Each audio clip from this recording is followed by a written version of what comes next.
নমস্কার বন্ধুরা, সবাই আশা করি খুব ভালো আছেন। আমিও ভালো আছি।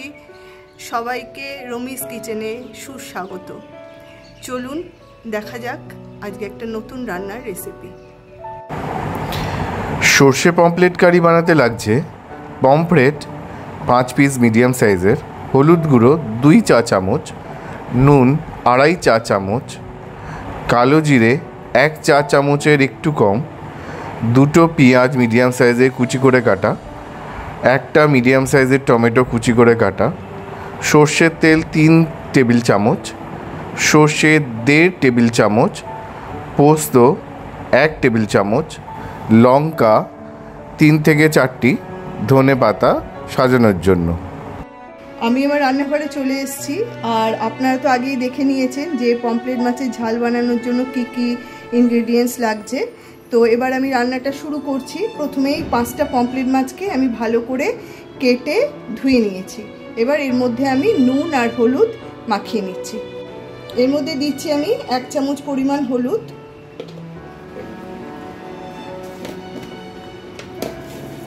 আর 1 চামচ পরিমাণ নুন। এবারে মাছটাকে ভালো করে, সব মাছগুলোকে ভালো করে এরকমভাবে ভালো করে মাখিয়ে নিতে হবে। মাছটাকে ভালো করে এপিট ওপিট করে সমস্ত ভালো করে মাখিয়ে নিয়েছি। আর যে চিড়গুলো দিয়েছি সেটার মধ্যেও ভালো করে মাখিয়ে নিলাম।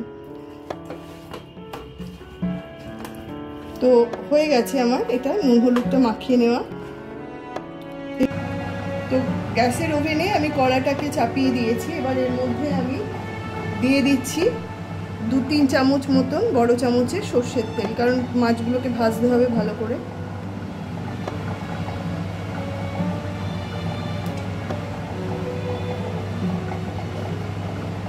তেলটা গরম হোক ততক্ষণ আমি আপনাদের দেখিয়ে নিই যে এখানে আমি সর্ষে পোস্তর একটা পেস্ট বানাবো। তো সেটা করতে আমার কতটা সর্ষে কতটা পোস্ত লাগছে। এখানে আমি নিচ্ছি 1.5 চামচ মতন সর্ষে, আর নেব 1 চামচ পরিমাণ বড় চামচে মানে টেবিল স্পুন পোস্ত। এটাকে আমি নুন আর কাঁচা লঙ্কা দিয়ে একটা পেস্ট বানিয়ে নেব। তেলটা গরম হয়ে গেছে। এবার আমি একটা একটা করে মাছ এই গরম তেলের মধ্যে ছেড়ে দেব।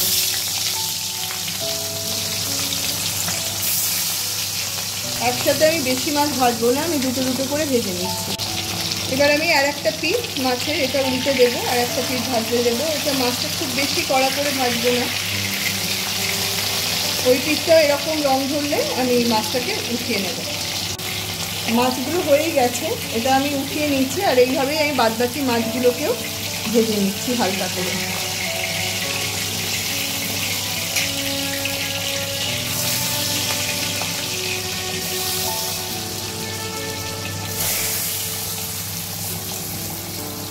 মাছটা যতক্ষণে ভাজা হচ্ছে ততক্ষণে আমি এই পেস্টটা বানিয়ে নিয়েছি, যেটা আমি করলাম সর্ষে পোস্ত কাঁচা লঙ্কা আর সামান্য একটু নুন দিয়ে আমি এটা বানিয়ে নিয়েছি। 3টে কাঁচা লঙ্কা আমি এখানে দিয়েছি। আপনারা আপনাদের কিন্তু রুচি অনুযায়ী নুন আর ঝালটা দেবেন।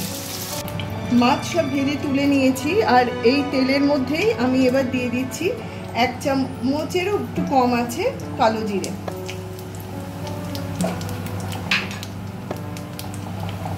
এবার এর মধ্যে আমি দিচ্ছি, আমি 2টো পেঁয়াজ কুচিয়ে রেখেছিলাম, সেই 2টো পেঁয়াজের আমি হাফ দিয়ে দেবো এখানে ভাজার জন্য, আর হাফ আমি একটা ছোট টমেটো দিয়ে এই পেঁয়াজটাকে আমি বেজে নেব। পেঁয়াজটা মোটামুটি ভাজা হয়ে গেছে। এরপর আমি এর মধ্যে হাফ টিস্পুন মতো কাশ্মীরি লাল মির্চ দিয়ে দিলাম।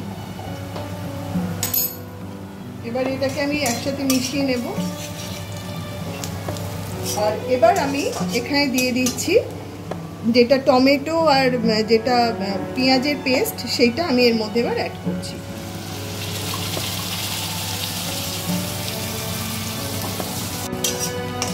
এটাকে ভালো করে একটুখানি ভেজে নেব, এই বাটা পেঁয়াজটা আর টমেটোটা একসাথে।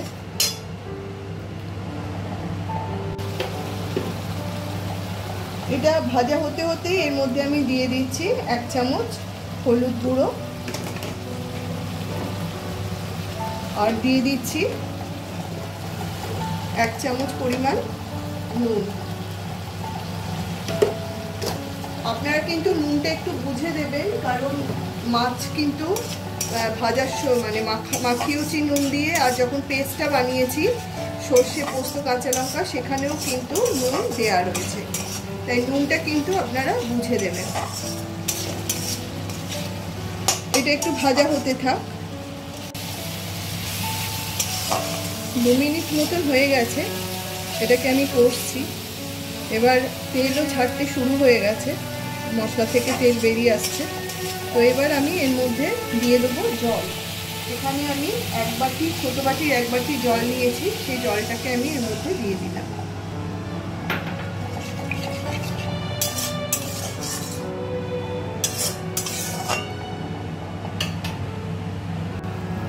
জলটা দিয়ে দিয়েছি, এবার ছোট ছোট করে বিন্দু বিন্দু ফুট ধরে গেছে, তো একটু ভালো করে ফুটে গেলে তখন আমি এর মধ্যে দিয়ে দেব মাছগুলো। ভালো মতন এটা ফুটতে শুরু করেছে, এবার আমি দিয়ে দিচ্ছি এক এক করে মাছগুলো।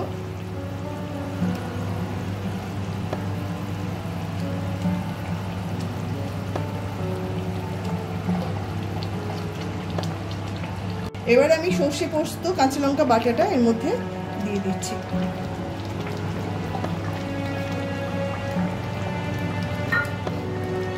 এটা ভালো করে মিশিয়ে নিচ্ছি, তারপর এটাকে খানিকক্ষণ আমি 2-3 মিনিট আরো ফুটতে দেব। এটা একবার করে দেখবেন, খুব ভালো হয়, এটা আমার মায়ের রেসিপি।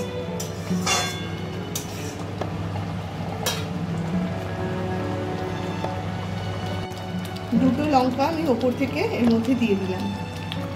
আর এটা হয়ে গেছে, তো আমি ধনে পাতা একটুখানি ছড়িয়ে দিয়ে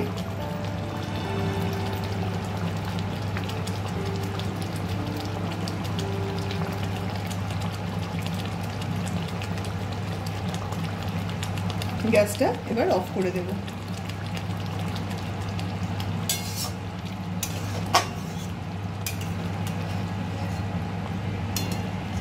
আর এটাকে আমি এই সার্ভিং ডিশটায় তুলে এটাকে সার্ভ করছি। পমফ্রেট মাছের ঝাল আমার পুরোপুরি কমপ্লিট হয়ে গেছে, আমি এটা সার্ভও করে দিয়েছি। তো আমার রান্না যদি আপনাদের ভালো লাগে তাহলে অবশ্যই বাড়িতে ট্রাই করবেন, আমাকে কমেন্টে জানাবেন যে কেমন হয়েছে। এটা আমার মায়ের রেসিপি, মা আজকে নেই, কিন্তু আজকে মায়ের হাতের এই রান্নাটা আমি আপনাদের সবাইকে করে দেখালাম, আপনাদের করার জন্য অনুরোধ করছি, করবেন, ভালো লাগে।